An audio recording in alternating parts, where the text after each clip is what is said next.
যে প্রসঙ্গগুলোতে আপনাদের সাথে আমরা কথা বলবো, আমি আগে সেই পয়েন্টগুলোতে আপনাদের নির্বাচনের পূর্বে ইশতেহার ঘোষণা করেছিল।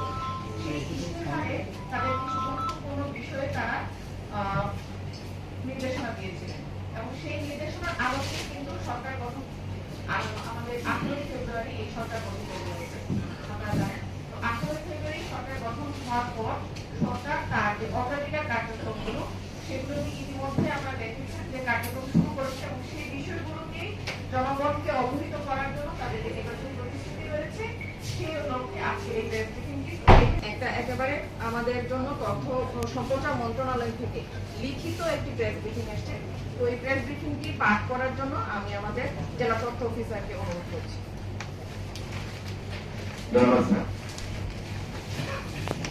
সবার আগে বাংলাদেশ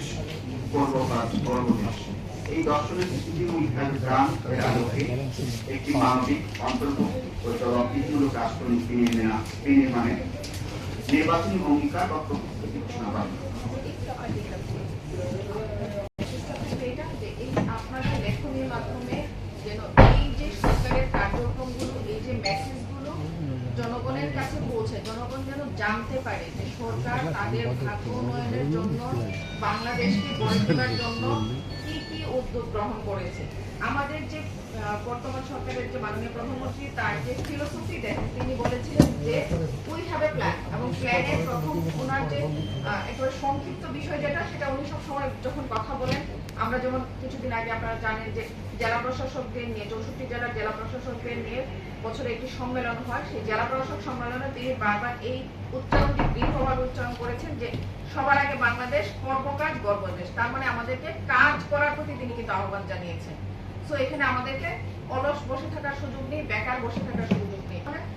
উন্নত বাংলাদেশ বিনির্মাণ করতে হলে আমাদেরকে কাজ করতে হবে এবং এই মেসেজগুলো দেশের সকল পর্যায়ে একেবারে একেবারে রাজধানী থেকে প্রান্তিক পর্যায়ে যে মানুষ আছে, একেবারে ধরেন আমি যদি সাতক্ষীরার কথাই বলি, যে সাতক্ষীরার শ্যামনগরের একেবারে সুন্দরবনের প্রান্তেও যে মানুষটি রয়েছে, সেও বাংলাদেশের নাগরিক, তার কাছেও যেন এই মেসেজটি পৌঁছে।